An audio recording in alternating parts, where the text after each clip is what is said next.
Hello everybody, my name is Beau Nixon and I was recently in Gran Canaria in the Canary Islands in Spain commentating on the APP World Tour at the Gran Canaria Pro-Am SUP surf event. It was an absolute ball. I really enjoyed it. And I just wanted to do a little recap or a little roundup of that event and how I saw it from my perspective as a commentator and kind of just on that outside bubble of the athlete's perspective. I met some amazing people. Gran Canaria is an absolutely beautiful place to be. The people are so friendly.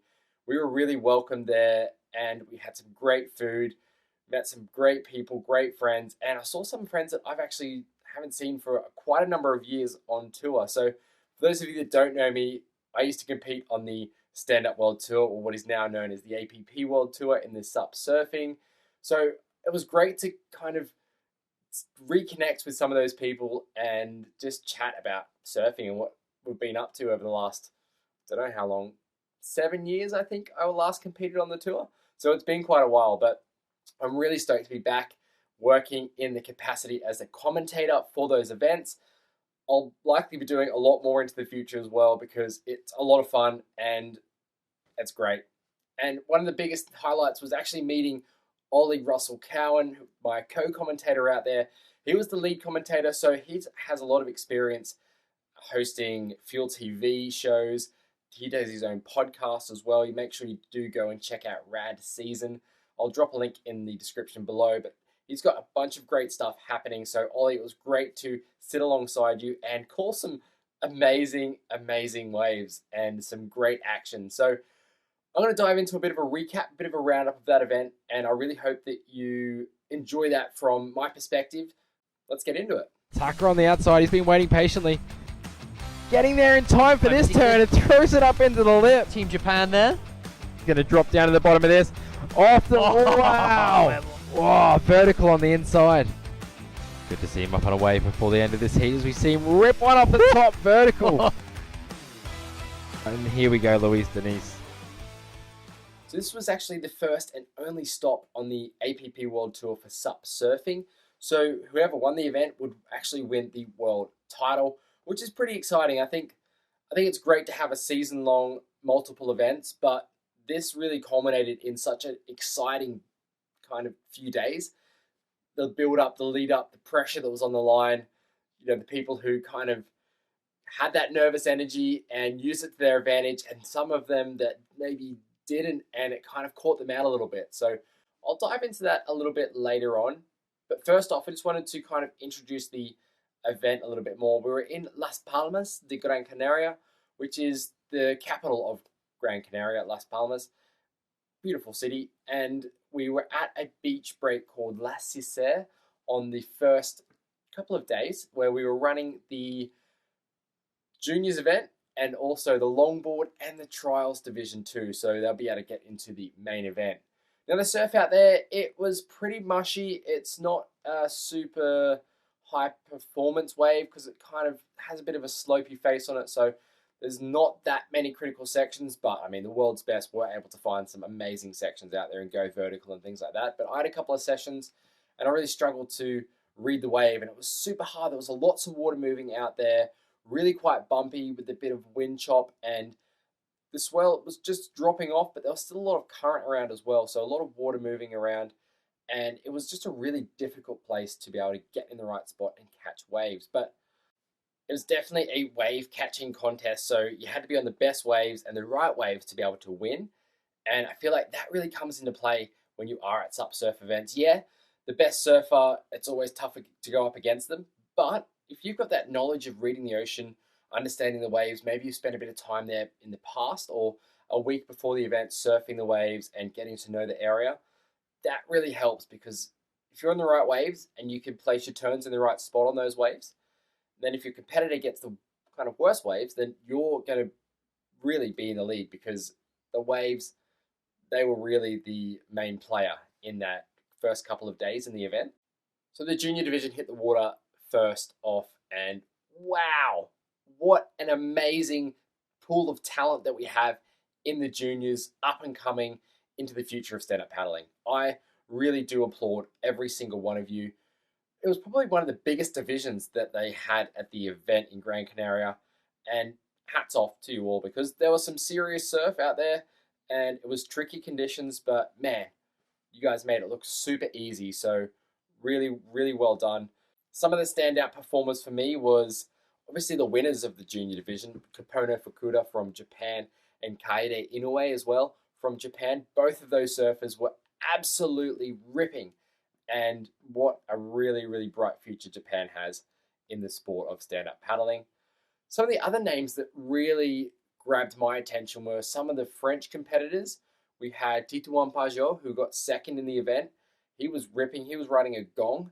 And then we also had Annabelle Page from the UK. Now, she has won the junior division here in the UK at Nationals. She also competed in the European Stand-Up Paddleboard Championships, and where she got third place. Leko Salazar put on an amazing display of longboard SUP surfing at this event. Hats off to APP World Tour for including a longboard SUP event as well. I really hope that you do start to include a lot more longboard events such as this because it does draw a big crowd. We saw a couple of entrants, local guys as well, entering, and it's just going to build momentum for that longboard SUP revolution that's been happening down under in Australia.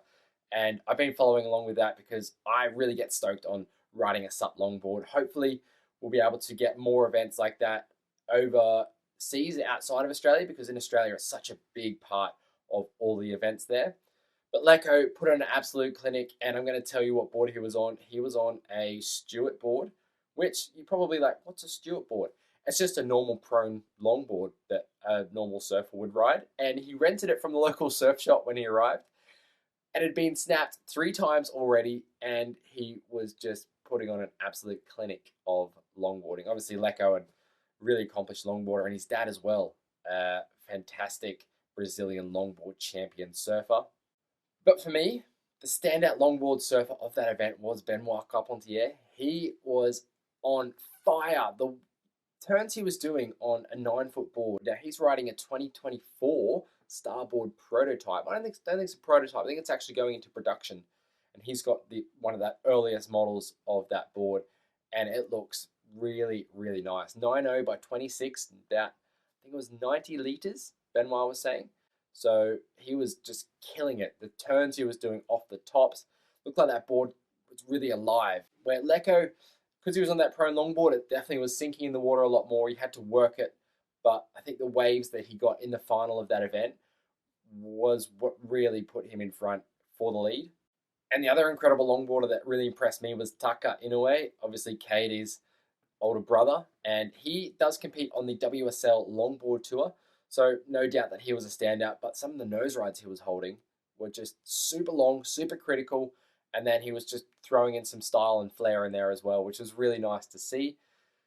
He was riding another prone longboard as well, carried under their arm, and I think that was just a local shaper that he had his board made from. So really great surfing from the longboarders, and it was quite a last minute event that was pulled together from the APP World Tour. So I hope that if they do have it in the next events, that there's a bit more lead time for people to apply and enter, and hopefully we can get that rolling because super fun, really great to watch, really great to talk about on the commentary as well.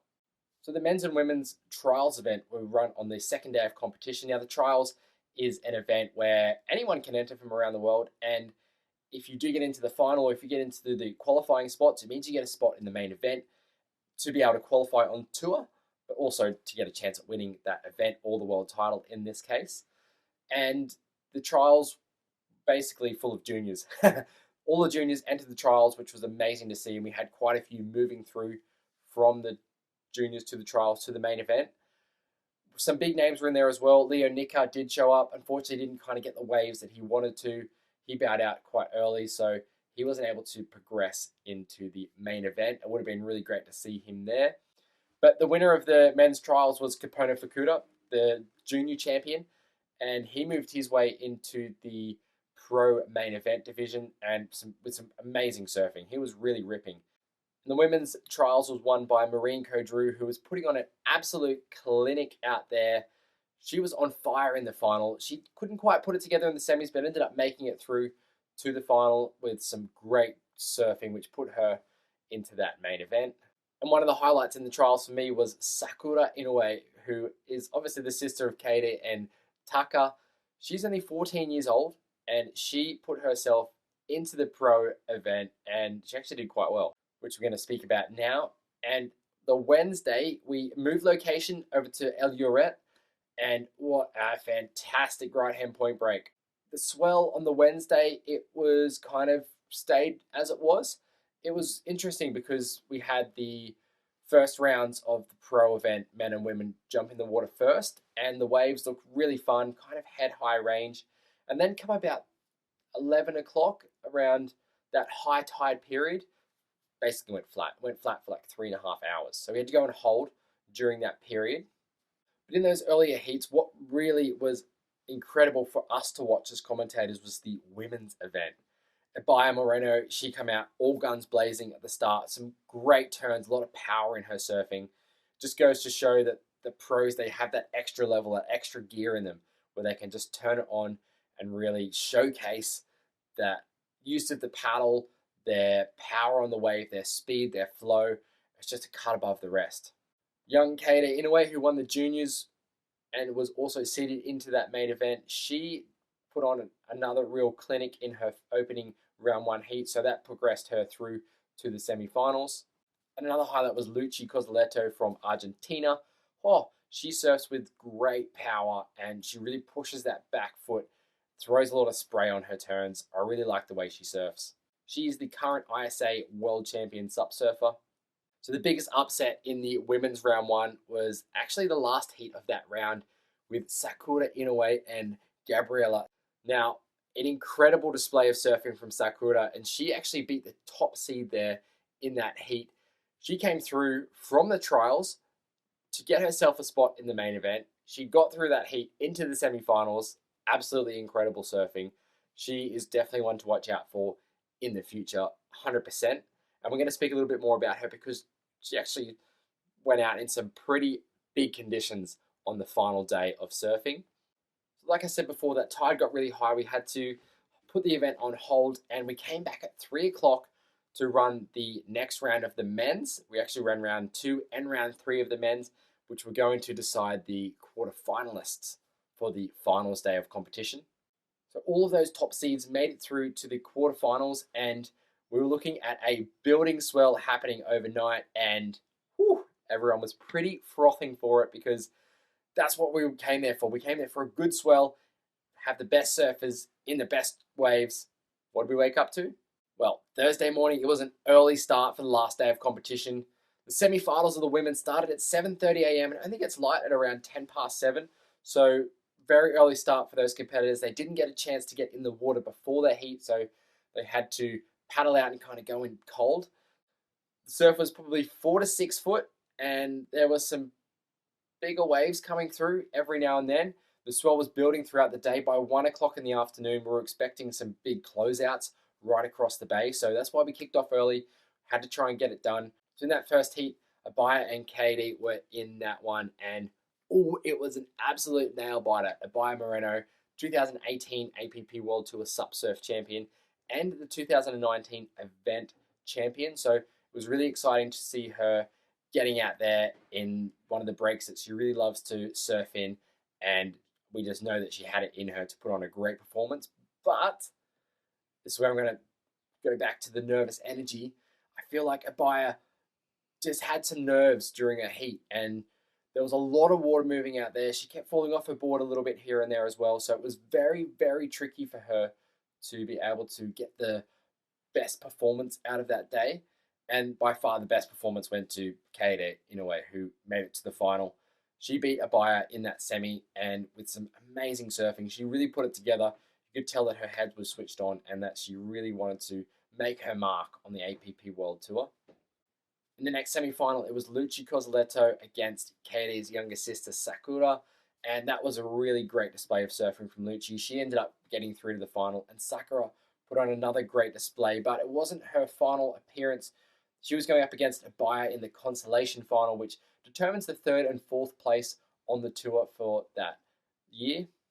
As we moved into the semi-finals, it was clear that the Brazilian storm was here in force.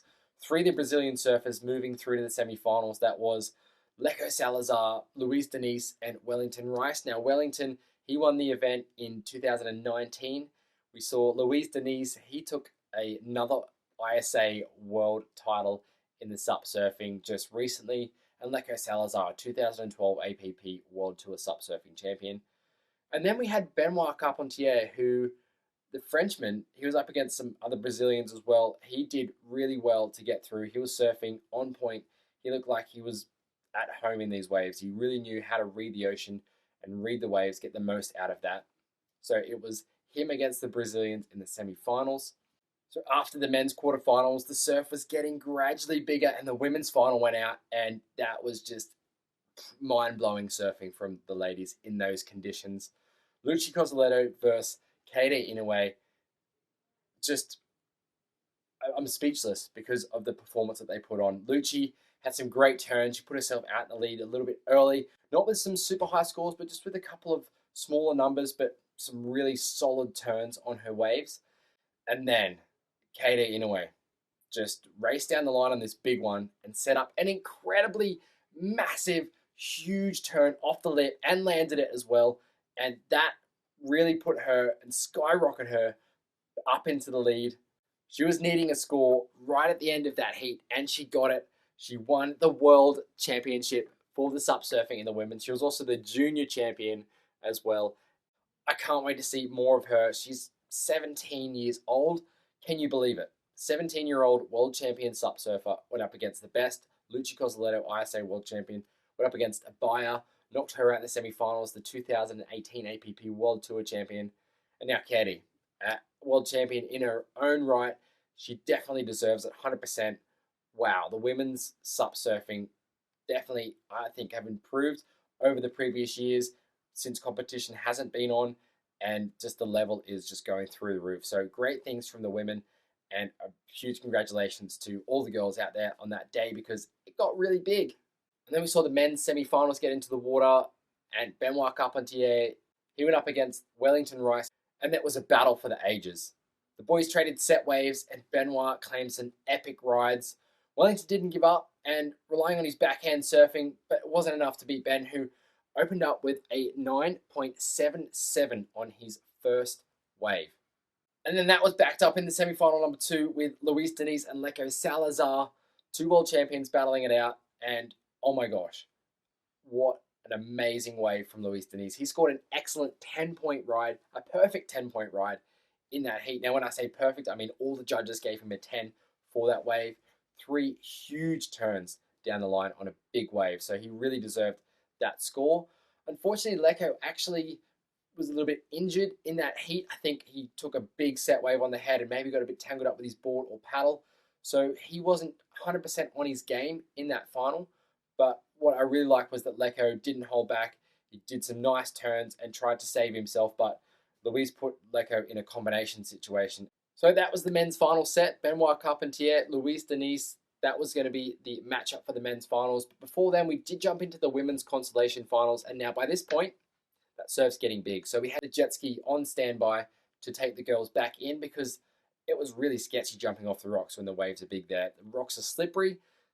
They're not sharp, but they're big boulders. And you have to kind of get along a lot of them before you get to the water's edge. And then even when you're down at the water's edge, because of the big surges, because of that really big swell, the water could drain out and you'd have a whole heap of boulders, and then the big wave would come in, so you kind of have to jump onto that and then kind of get sucked out a little bit, and then you had to make it to the channel. It was really intense, paddle out, and the girls did very well to navigate through that, but then they got taken on the jet ski back around. I think Abaya actually came in over the rocks because she knows that break really well, but yes, it was Abaya and Sakura in that consolation final.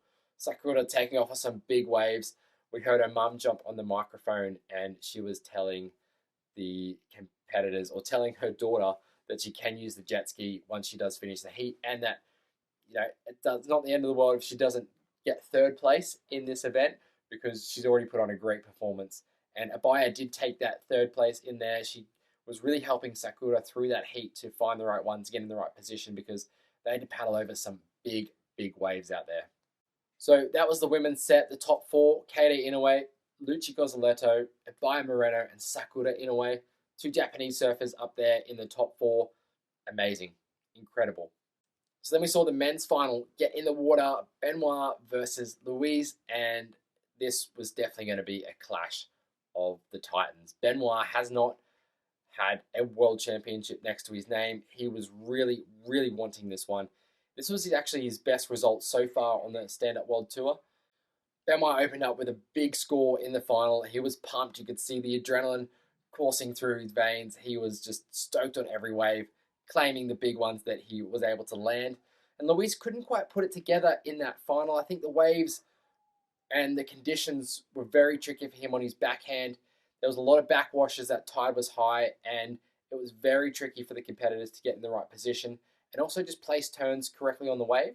Luis had a couple of glimpses where it looked like he was doing really well, but then Benoit he'd be a cut above Luis. And Benoit actually put Luis in a combination situation in the final, and that secured him the 2022 APP World Tour SUP Surf Champion in the men's. Big congratulations, Benoit. You absolutely do deserve it. The surfing you've been putting on the last few years on videos and in contests has been absolutely incredible, so huge congratulations to you. And then we did have the men's consolation final scheduled to go out, but because Lecco had injured himself, he settled for 4th place.